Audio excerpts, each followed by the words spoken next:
Hoàng Anh xin trân trọng kính chào và cảm ơn quý vị đến với kênh Culture Channel, kênh mang đến những tin tức nóng và nổi bật trong ngày trên khắp Canada và thế giới. Xin kính chúc quý vị một ngày an lành. Sau đây mời quý vị theo dõi những tin tức đáng chú ý trên khắp Canada trong bản tin trưa thứ Năm ngày 25 tháng 7. Thưa quý vị, cháy rừng ở Jasper đã lan nhanh nhấn chìm thị trấn lịch sử của Alberta. Công viên quốc gia Jasper của tỉnh bang Alberta và khu vực thị trấn của nó đang bị bao vây bởi 2 trận cháy rừng do gió thổi. Một trong số đó đã lan vào cộng đồng đẹp như tranh vẽ vào tối thứ Tư, gây thiệt hại lớn. Đám cháy rừng đã tàn phá thị trấn nghỉ dưỡng lịch sử Jasper của Alberta, thiêu rụi nhiều ngôi nhà và doanh nghiệp trong một bức tường lửa di chuyển nhanh chóng. Đám cháy được tiếp thêm nhiên liệu bởi gió mạnh, lan rộng nhanh chóng, tạo ra các đám tro và lửa bốc lên hàng trăm feet vào không trung. Cơ quan Parks Canada cho biết đám cháy dữ dội, với lính cứu hỏa chứng kiến ngọn lửa cao từ 300 đến 400 feet. Bất chấp các nỗ lực, đám cháy đã không thể kiểm soát được, dẫn đến những tổn thất lớn trong thị trấn lịch sử của Alberta. Các quan chức công viên báo cáo rằng nhiều tòa nhà đã bị mất, bao gồm cả cơ sở hạ tầng quan trọng như là nhà máy xử lý nước thải, bệnh viện, cơ sở truyền thông và đường ống Trans Mountain. Đám cháy rừng bắt đầu đe dọa Jasper từ phía Bắc và phía Nam, đã buộc 25.000 cư dân và du khách phải di tản. Nỗ lực kiểm soát đám cháy bằng trực thăng, thiết bị nặng và máy bay ném bom nước đã không thành công do điều kiện nguy hiểm. Một nỗ lực cuối cùng nhằm để chuyển hướng đám cháy cũng thất bại, buộc các nhân viên cứu hỏa phải rút lui. Jasper đã phải chịu đựng nhiều tuần nóng bức liên tục, tạo ra điều kiện như là một hộp diêm tiếp thêm nhiên liệu cho ngọn lửa. Dự báo thời tiết cho thứ Năm mang lại một chút hy vọng, với lượng mưa dự kiến và gió dịu hơn có thể cung cấp sự cứu trợ cho các đội chữa cháy. Chính phủ liên bang đã phê duyệt yêu cầu của tỉnh bang Alberta về việc cung cấp thêm tài nguyên chữa cháy và hỗ trợ. Thủ tướng Justin Trudeau đã xác nhận việc huy động các nguồn lực cần thiết để hỗ trợ trong các nỗ lực này. Bà Karen Decor, chủ sở hữu của Marline Lodge, tiếc thương sự mất mát của doanh nghiệp gia đình và bày tỏ sự thất vọng về phản ứng chậm trễ của liên bang. Bà nhấn mạnh tác động đau lòng đối với cộng đồng và sự mất mát của một kho báu quốc gia. Tuần này, vùng Prairies phải đối mặt với nhiều loại thời tiết khắc nghiệt, từ nắng nóng và cháy rừng cho đến giông bão dữ dội, mưa lớn và thậm chí là cả cảnh báo lốc xoáy. Một áp suất thấp sẽ gây ra giông bão trong vài ngày tới. Bão có thể sẽ rất nghiêm trọng, được thúc đẩy bởi cái nóng cực độ của mùa hè, hiện đã di chuyển vào tỉnh bang Saskatchewan và Manitoba. Một trong 2 đám cháy dữ dội do gió mạnh đe dọa Jasper của Alberta đã bùng phát vào thị trấn vào đêm thứ Tư và bắt đầu thiêu rụi các tòa nhà. Những hình ảnh trên mạng xã hội cho thấy các nhà nghỉ dưỡng và các tòa nhà khác bị bao phủ trong ngọn lửa màu cam rực cháy. Jasper đang bị tấn công bởi các đám cháy từ phía Bắc và phía Nam, và 5.000 cư dân trong thị trấn cùng với 20.000 du khách đến công viên đã phải di tản. Nhiệt độ ở tỉnh bang Alberta đang dần giảm bớt khi dải áp thấp giãn ra và di chuyển về phía đông, với nguy cơ giông bão và mưa trở lại vào thứ Năm, và cuối cùng là nhiệt độ sẽ mát hơn. Vào thứ Năm, nguy cơ giông bão tiếp tục xảy ra ở tỉnh bang Alberta và tỉnh bang Saskatchewan, khi dải nhiệt độ cực kỳ cao dịch chuyển về phía đông. Một luồng áp thấp đang di chuyển chậm qua phía bắc của Alberta sẽ tạo ra những cơn giông bão dữ dội trong suốt cả ngày. Các mối đe dọa chính của những cơn bão lớn bao gồm mưa đá lớn có kích thước từ 4 cm trở lên và mưa lớn. Lượng mưa kéo dài có thể lên tới 75 đến 100 mm ở các vùng phía bắc. Trong khi đó, dự báo thời tiết nắng nóng khắc nghiệt sẽ kéo dài trong nhiều ngày ở tỉnh bang Saskatchewan và Manitoba. Nhiệt độ sẽ tăng lên mức từ giữa đến cao là 30 độ, với nhiệt độ thấp vào ban đêm chỉ giảm xuống mức 20 độ C. Hiện có cảnh báo nhiệt độ cao được áp dụng cho miền nam của Saskatchewan và một số vùng miền nam của Manitoba. Nếu bạn cần ra ngoài, hãy thoa kem chống nắng thích hợp, đội nón rộng vành, đeo kính râm và mặc quần áo cotton nhẹ và rộng rãi. Thời tiết mát mẻ hơn nhiều sẽ dần lan rộng về phía đông khắp khu vực vào cuối tuần. Nhiệt độ cao vào thứ Sáu sẽ dao động từ 13 đến 15 độ C ở một số vùng phía bắc của Alberta, cho đến khoảng 30 độ C ở phía đông nam của Manitoba. Nhiệt độ ấm hơn bình thường sẽ chiếm ưu thế vào tuần tới, đặc biệt là ở các khu vực phía nam, đôi khi có nhiệt độ cực kỳ cao.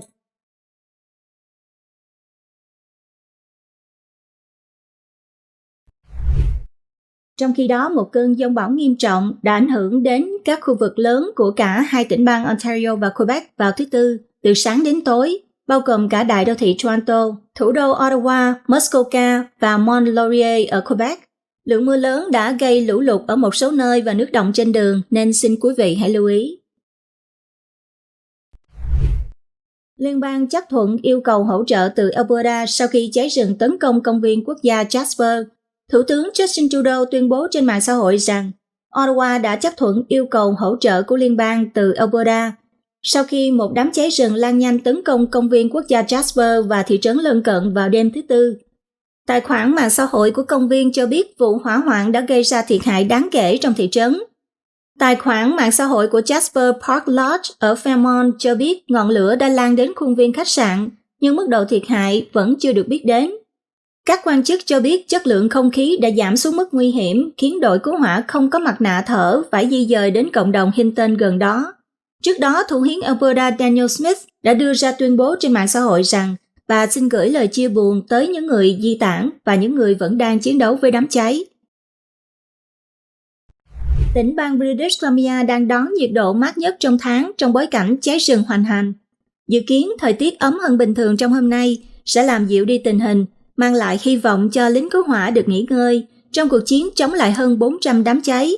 Cơ quan cứu hỏa của tỉnh BC cho biết nhiệt độ mát hơn và mưa ở phía Bắc đã tràn vào vùng trung tâm Interior vào thứ Tư, khiến cho nhiệt độ gần với mức chuẩn theo mùa lần đầu tiên trong một tháng. Cơ quan cứu hỏa cho biết dự báo thuận lợi này đang tạo cơ hội cho các đội cứu hỏa đạt được nhiều tiến triển hơn nữa. Trong tuần qua, ít nhất 239 đám cháy đã được dập tắt và ít nhất 124 đám cháy đã được kiểm soát. Tuy nhiên, tính đến cuối ngày thứ Tư thì vẫn còn khoảng 260 đám cháy tiếp tục bùng phát ngoài tầm kiểm soát. Lực lượng cứu hỏa của tỉnh BC đang phải chiến đấu với tình trạng cháy rừng gia tăng kể từ cuối tuần, khi thời tiết khô hạnh và đợt nắng nóng kéo theo hàng chục ngàn tia sét gây ra nhiều vụ hỏa hoạn.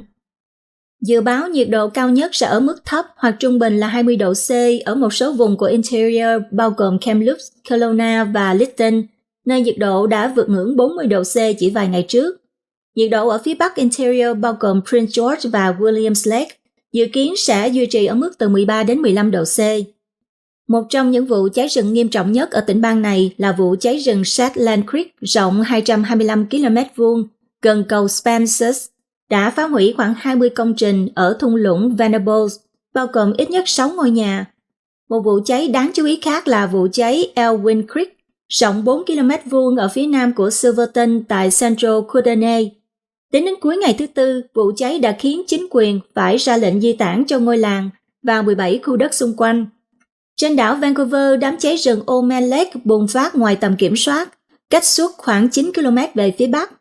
Quận đã ban hành lệnh đóng cửa một số hoạt động giải trí do cháy rừng ở hồ Omen, bao gồm đóng cửa công viên khu vực Souk Potholes, khu cắm trại Spring Summon Place và lối vào công viên khu vực Kapur.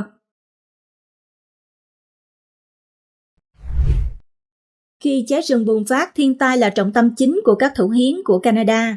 Trong khi các thủ hiến Canada tính đến vấn đề nhà ở, chăm sóc sức khỏe và mối quan hệ gây tranh cãi với Ottawa trong các cuộc họp tuần trước tại Halifax, nhiều người trong số họ vẫn bận tâm đến các thảm họa thiên nhiên liên quan đến biến đổi khí hậu, vốn ngày càng gia tăng kể từ khi họ trở về tỉnh bang của mình. Chúng ta đều nhận thấy rằng việc chuẩn bị ứng phó khẩn cấp với thiên tai đang quan trọng hơn bao giờ hết.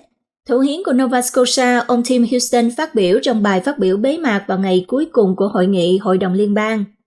Các thủ hiến tỉnh và vùng lãnh thổ của Canada đã họp trong 3 ngày và thảo luận về các thảm họa thiên nhiên đang diễn ra luôn nằm trong chương trình nghị sự. Ông Houston cho biết, mùa hè năm nay cho đến nay đã có nhiều trận lũ quét, bao gồm một trận lũ quét trong tháng này ở Nova Scotia đã giết chết một cậu bé 13 tuổi và các vụ cháy rừng trên khắp đất nước đã phá hủy tài sản và khiến hàng ngàn cư dân phải di tản. Miền Bắc Canada, nơi cũng vừa phải đối mặt với các vụ cháy rừng gần đây, đang phải chịu đựng hạn hán, đã khiến mực nước ở sông Mackenzie xuống mức thấp nhất. Kể từ cuộc họp tuần trước thì nhiều vụ cháy rừng trên khắp miền Tây Canada đã gia tăng đáng kể. Nhân viên đội bóng đá nữ Canada bị kết án tù treo vì quay lén buổi tập của đội New Zealand. Một nhân viên đội bóng đá nữ Canada đã bị tuyên án 8 tháng tù treo sau khi điều khiển máy bay không người lái drone quay phim buổi tập luyện kín của đội bóng đá nữ New Zealand vào thứ Hai. Ủy ban Olympic Canada COC đã chính thức xin lỗi vào thứ Tư sau khi Ủy ban Olympic New Zealand nộp đơn khiếu nại rằng buổi tập của đội bóng đá nữ của họ đã bị một máy bay không người lái ghi lại tại Saint-Étienne, một thành phố cách thủ đô nước Pháp 400 km về phía nam. Ủy ban Olympic Canada sau đó thông báo rằng 2 thành viên của đội tuyển Olympic Canada sẽ bị trục xuất ngay lập tức. Họ bao gồm Joseph Lombardi, là người mà Ủy ban Olympic Canada cho biết là một nhà phân tích không được công nhận của Canada Soccer, và trợ lý huấn luyện viên Jasmine Mander, người mà Lombardi đã gửi báo cáo của mình. Ngoài ra, Ủy ban Olympic Canada cho biết họ sẽ chấp nhận lời đề nghị của huấn luyện viên trưởng Beth Prisman về việc sẽ rút lui khỏi việc huấn luyện trận đấu với New Zealand. Theo văn phòng công tố Saint-Étienne, vào thứ Hai ngày 22 tháng 7, cảnh sát tại hiện trường đã được người giám sát các địa điểm huấn luyện Olympic tại Saint-Étienne thông báo về sự hiện diện của một máy bay không người lái lơ lửng trên không trung phía trên sân vận động, sau khi được người quản lý đội bóng đá New Zealand cảnh báo. Người mà công tố viên cho biết đã đình chỉ buổi tập luyện do sự việc này. Sau đó, cảnh sát đã tiến hành bắt giữ người lái máy bay không người lái này. Người này là công dân Canada, 43 tuổi. Người đã thực sự quay phim buổi tập luyện kín của đội nữ New Zealand bằng camera máy bay không người lái drone. Tuyên bố cho biết mà không nêu tên cá nhân bị đề cập. Sau khi bị giam giữ, cá nhân này đã khai rằng anh ta là huấn luyện viên thể thao cho các đội bóng đá trẻ ở Canada và đang ở Pháp với tư cách là nhà phân tích thể thao độc lập, làm việc cho Liên đoàn bóng đá Canada. Trước sự chứng kiến của luật sư, sau khi thừa nhận sự việc, người này đã chấp nhận mức án tù treo 8 tháng. Tuyên bố nói thêm rằng trợ lý huấn luyện viên của đội tuyển Canada, người mà tuyên bố không nêu tên, cũng đã bị thẩm vấn.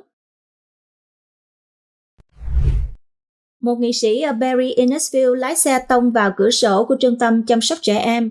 Các nhân viên tại một trung tâm chăm sóc trẻ em ở thành phố Barrie của Ontario cho biết họ rất thất vọng vì phản ứng không thỏa đáng của một dân biểu quốc hội MPP địa phương sau khi xe của người này đã tông vỡ cửa sổ tại một trong những căn phòng của trung tâm.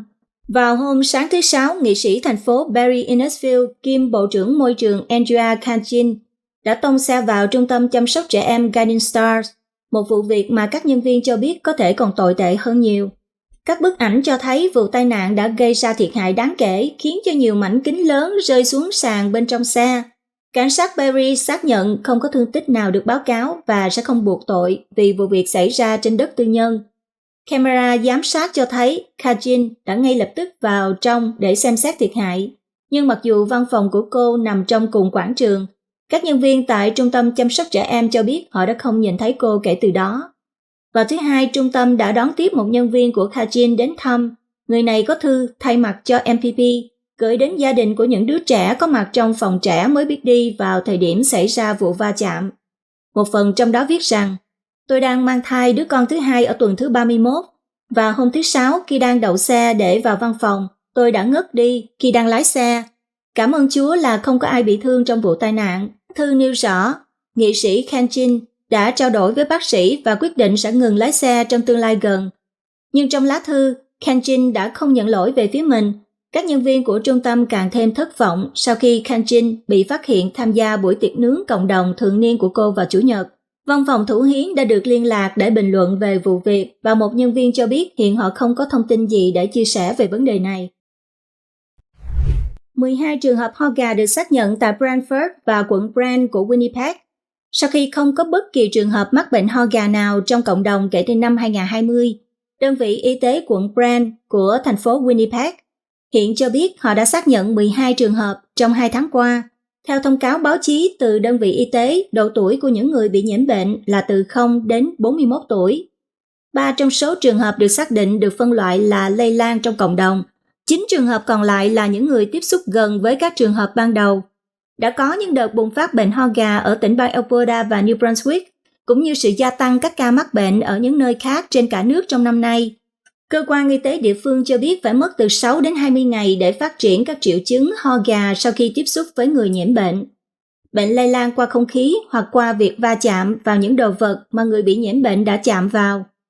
Theo đơn vị y tế, những người mắc bệnh ho gà có thể lây nhiễm cho người khác từ khi xuất hiện triệu chứng cho đến 3 tuần sau khi cơn ho bắt đầu hoặc 5 ngày sau khi điều trị hiệu quả. Các triệu chứng bao gồm sổ mũi và ho, cơn ho trở nên thường xuyên và dữ dội hơn. Cơn ho có thể dẫn đến tình trạng nôn ói, khó thở hoặc là buồn nôn. Đôi khi sau một cơn ho thì người bệnh có thể phát ra tiếng khụ lớn khi hít vào. Số lượng bác sĩ tỉnh bang Quebec rời khỏi hệ thống công đạt mức kỷ lục. Theo Radio Canada, ngày càng có nhiều bác sĩ Quebec từ bỏ ngành chăm sóc sức khỏe cộng đồng hơn bao giờ hết. Tổng cộng có 780 bác sĩ đa khoa và bác sĩ chuyên khoa đã rời khỏi hệ thống công trong năm qua, tăng 22% so với năm trước. Liên đoàn bác sĩ đa khoa tỉnh bang Quebec, gọi tắt là FMOQ, đại diện cho hơn 10.000 bác sĩ gia đình, mô tả tình hình này là thật đáng tiếc.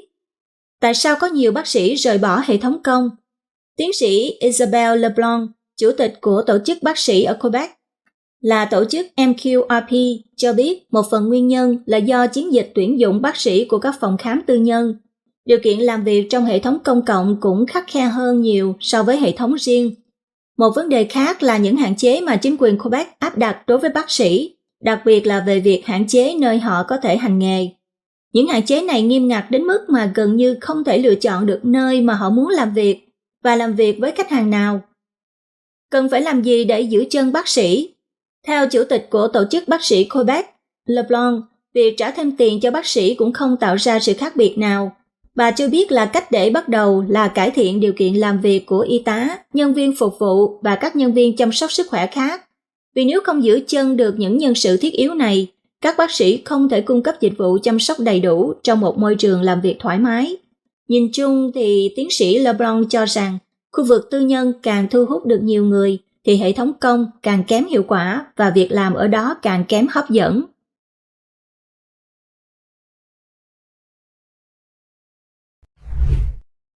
Cảnh sát Montreal đang điều tra sau khi các bản tin điện tử tại 2 công trường xây dựng đường ở Montreal hiển thị các khẩu hiệu chính trị ủng hộ Palestine vào sáng thứ Tư, thay vì cảnh báo giao thông như thường lệ. Các bản tin thông thường khuyên người lái xe về việc sửa đường đã bị can thiệp để hiển thị các cụm từ như là Free Palestine, Escalate Now và Globalize the Intifada. Đến cuối buổi sáng, các thông điệp ban đầu đã được khôi phục tại các địa điểm. Ita Yudin là phó chủ tịch Trung tâm Israel và các vấn đề Do Thái tại Quebec, gọi những thông điệp trên biển báo giao thông là hành động kích động bạo lực chống lại người Do Thái vì Intifada, ám chỉ các cuộc tấn công khủng bố. Thành phố Montreal gọi vụ việc là hành động phá hoại. Họ cho biết các biển báo nói trên thuộc về một nhà thầu tư nhân được thành phố thuê và là trách nhiệm của nhà thầu. Một nhóm có tên là Clash Montreal đã nhận trách nhiệm, viết trên Instagram rằng họ thực hiện hành động này vào ban đêm với mục đích là thể hiện sự đoàn kết với Palestine. Nhóm này không trả lời yêu cầu bình luận. Người phát ngôn của cảnh sát Montreal cho biết họ đã biết về tình hình và đang điều tra. Một nhóm người biểu tình đã dán mình vào con đường gần phi trường Montreal để phản đối chấm dứt khai thác dầu. Một nhóm người biểu tình đã chặn con đường ram dốc dẫn đến khu vực khởi hành tại phi trường quốc tế Trudeau trong nhiều giờ vào ngày thứ Tư, gây ra tình trạng tắc đường trong khu vực. 3 người biểu tình mang theo tấm biển có dòng chữ Oil Kills đã dán chặt mình xuống đất và từ chối di chuyển. Nhóm biểu tình có tên là Last Generation Canada cho biết trong bài đăng trên Instagram rằng cuộc biểu tình này là một trong số nhiều cuộc biểu tình diễn ra đồng thời tại các phi trường ở Đức, Vương quốc Anh, Tây Ban Nha, Na Uy, Thụy Sĩ, Áo và Phần Lan. Cảnh sát Montreal cho biết phi trường đã yêu cầu hỗ trợ vào khoảng 10 giờ 30 sáng. Khi cảnh sát đến hiện trường thì họ thấy 6 người biểu tình đang hô vang khẩu hiệu bảo vệ môi trường. 3 người trong số họ đã bỏ đi, nhưng 3 người còn lại thì dính chặt mình xuống đất. Hàng dài phương tiện di chuyển kéo dài từ phi trường ra tới vài km. Hình ảnh từ hiện trường cho thấy hành khách ra khỏi xe và đi bộ qua dòng xe để đến nhà ga. Người phát ngôn của phi trường cho biết địa điểm này vẫn có thể tiếp cận được và không ảnh hưởng đến hoạt động bay. Thành phố Vancouver đã chấp thuận chiến lược nhà ở đầu tiên cho người cao tuổi. Những người ủng hộ đang hoan nghênh chiến lược nhà ở dành cho người cao tuổi đầu tiên của thành phố Vancouver, mặc dù một số người cho rằng vẫn còn chỗ để cải thiện. Hội đồng thành phố mới đây đã nhất trí thông qua một chiến lược toàn diện nhằm để bảo đảm người cao tuổi có thể tiếp cận nhà ở giá rẻ và được hỗ trợ trên khắp Vancouver.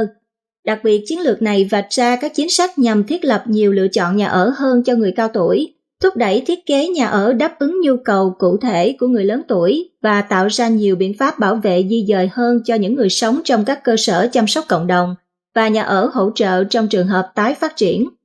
Chiến lược cũng kêu gọi nhiều quan hệ đối tác hơn với tỉnh để có thêm nguồn tài trợ và hỗ trợ. Người ủng hộ quyền lợi người cao tuổi của tỉnh BC, ông Dan Levitt, gọi kế hoạch này là được cân nhắc kỹ lưỡng. Ông Levitt cho biết, bất kể bạn sống ở mã bưu chính nào thì bạn đều có cơ hội như nhau để có được cuộc sống như một người cao tuổi, nơi bạn được sống trọn vẹn nhất như bạn mong muốn.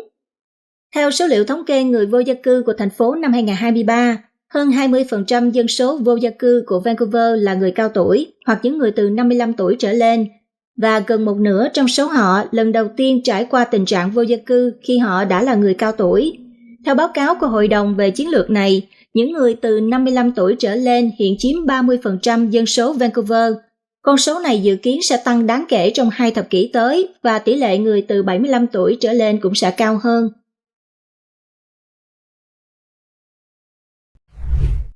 Liên quan đến bất động sản, giá nhà mới giảm nhẹ vào tháng 6. Theo cơ quan thống kê Canada, giá nhà mới rẻ hơn một chút vào tháng 6 so với tháng 5. Giá giảm 0,2% so với tháng trước. Đây là lần đầu tiên trong năm 2024 giá nhà mới được bán rẻ hơn so với tháng trước. Theo chỉ số giá nhà mới NHPI là một chỉ số đo giá nhà mới bán của các nhà xây dựng, cho thấy là giá nhà đã tăng nhẹ trong năm 2024, với giá trung bình quốc gia tăng 0,3% vào tháng 6 so với tháng 1. Tuy nhiên, giá cả nhìn chung đã giảm kể từ khi đạt mức cao nhất mọi thời đại vào năm 2022. So với tháng 6 năm 2023 thì giá đã giảm 0,2% so với cùng kỳ của năm trước. Và so với tháng 8 của năm 2022 khi giá đạt đỉnh thì chỉ số NHPI đã giảm 1,1%. Tương tự như chỉ số giá tiêu dùng, chỉ số NHPI đo lường giá nhà mới hiện tại so với giá tại một thời điểm cố định. Trong trường hợp này thì giá nhà vào tháng 12 năm 2016 được đo là giá cơ sở và được đặt ở mức 100. Chỉ số hiện tại vào tháng 6 năm 2024 là 124,7, cho thấy là giá nhà đã tăng 24,7% kể từ tháng 12 năm 2016. Chỉ số ở tỉnh bang Alberta đã tăng 3,8 điểm chỉ số trong năm qua từ mức 117,4 vào tháng 6 năm 2023 lên 121,2 vào tháng 6 năm 2024. Đó là mức tăng 3,2%. Chỉ số giá chung ở Canada đã giảm 0,2% trong 12 tháng qua, mặc dù giá nhà mới ở một số tỉnh bang đã tăng trong cùng thời gian đó. Tại tỉnh bang Alberta, giá nhà tăng 0,5% so với tháng trước và tăng 3,2% trong 12 tháng qua. Giá cả giảm mạnh nhất theo tháng tại tỉnh bang British Columbia, nơi chỉ số giảm 0,7% vào tháng 6, trong khi giá tại Victoria giảm 1,3% chỉ trong một tháng. Còn giá nhà tại tỉnh bang Ontario đã giảm tổng thể 1,4% trong năm qua, và riêng khu vực Ottawa-Gatineau của Ontario đã chứng kiến giá nhà giảm 4,4% trong 12 tháng qua. Giá cả ở tỉnh bang Quebec có sự thay đổi nhiều hơn. Một số khu vực có mức tăng trong năm qua, trong khi một số khu vực khác thì lại giảm nhẹ. Tỉnh bang Saskatchewan cũng chứng kiến nhiều biến động về giá cả, với chỉ số ở Saskatchewan năm nay tăng 0,8%, trong khi ở Regina giảm 1,7%. Cơ quan Global Affairs Bộ Ngoại giao Canada cho biết dinh thự chính thức hiện tại của đại diện Canada tại thành phố New York đang được chuẩn bị để bán và có thể được bán với giá hơn 9 triệu đô la. Người phát ngôn của Bộ Ngoại giao Sean Pear cho biết căn hộ chung cư hiện tại tọa lạc tại khu Upper East Side của Manhattan dự kiến sẽ vượt quá giá mua căn hộ mới.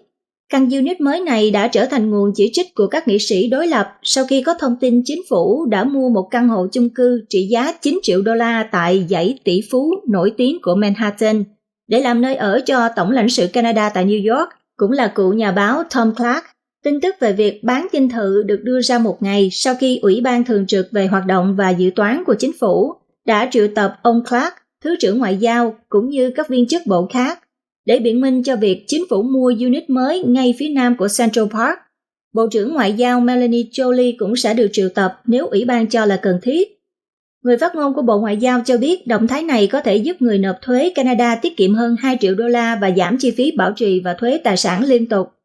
Theo danh sách trên trang web bất động sản Street Easy, căn hộ mới này là nơi ở rộng 3.600 feet vuông với 3 phòng ngủ, 4 phòng tắm và phòng vệ sinh tuyệt đẹp, được hoàn thiện bằng đá mã não.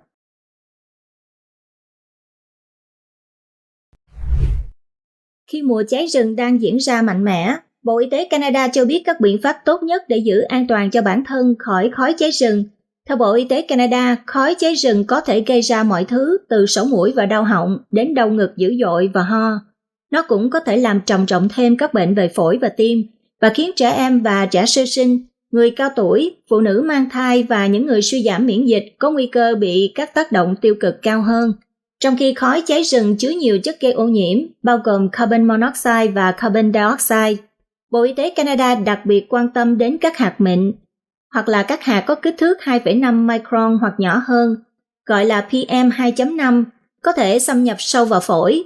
Cơ quan chính phủ này cũng cho biết các nghiên cứu đã chỉ ra rằng nó có thể gây ra suy giảm chức năng phổi và có thể làm trầm trọng thêm các tình trạng bao gồm hen suyễn, COPD tức là bệnh phổi tắc nghẽn mãn tính và bệnh tim.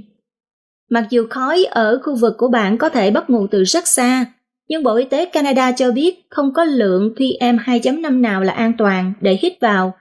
Đồng thời, cơ quan này đưa ra lời khuyên để giữ mức PM2.5 ở mức thấp nhất có thể trong môi trường sống của bạn. Nếu khói cháy rừng vẫn còn bao phủ bầu trời xung quanh bạn, sau đây là một số cách mà bạn có thể bảo vệ bản thân khỏi khói mù mịt khi chất lượng không khí ở khu vực bạn sống trở nên xấu đi.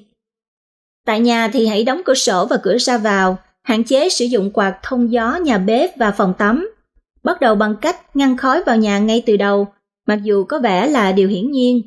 Nhưng Bộ Y tế Canada nhắc nhở những người đang gặp phải tình trạng chất lượng không khí giảm do khói rằng tốt nhất là luôn đóng cửa sổ và cửa ra vào. Bạn cũng nên hạn chế sử dụng quạt, nhà bếp và phòng tắm càng nhiều càng tốt, bởi vì nếu sử dụng những thiết bị đó, bạn đang tạo ra một hệ thống áp suất âm. Không khí bạn hút ra phải được thay thế, vì vậy nếu có hỏa hoạn ngoài trời, bạn sẽ đưa không khí đó vào bên trong.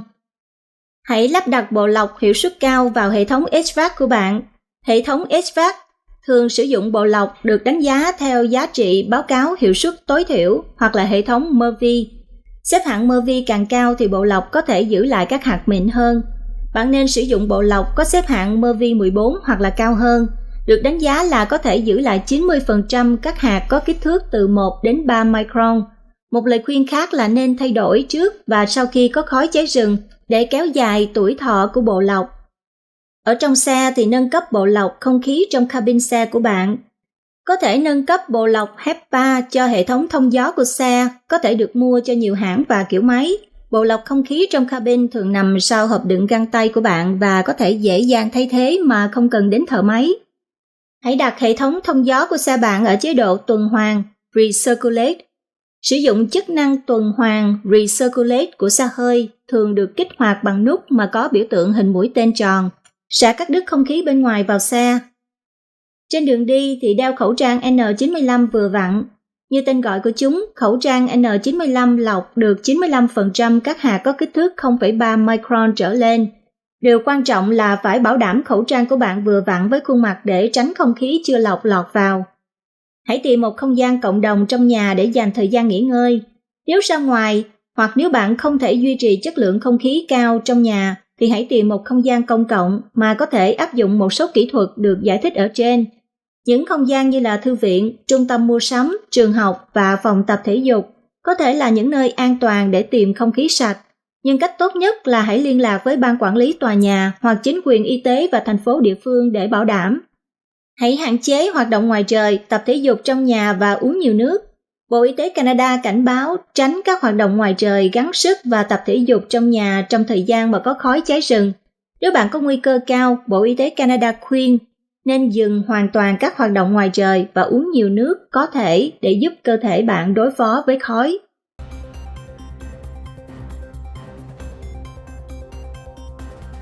Sau đây là phần cập nhật nhanh về tỷ giá hối đoái. Thưa quý vị, mở phiên giao dịch vào sáng nay, đồng đô la Canada đang có mức giá là 0,7250 đô la Mỹ và bằng 0,6681 đồng euro. 1 đô la Canada tương đương 18.306 đồng Việt Nam, 1 đô la Mỹ tương đương 25.314 đồng Việt Nam. Giá vàng là 2.373,22 đô la Mỹ một ounce, tương đương 3.280 đô la Canada. Và đó là những tin tức Canada nổi bật trong ngày. Rất cảm ơn quý vị và các bạn đã quan tâm theo dõi. Xin quý vị đừng quên nhấn nút like, subscribe để đăng ký kênh, chia sẻ phản hồi và chia sẻ video để ủng hộ cho kênh và nhận được những thông tin cập nhật nhanh mới nhất về Canada và thế giới. Kính chúc quý vị nhiều sức khỏe và bình an và kính chào tạm biệt.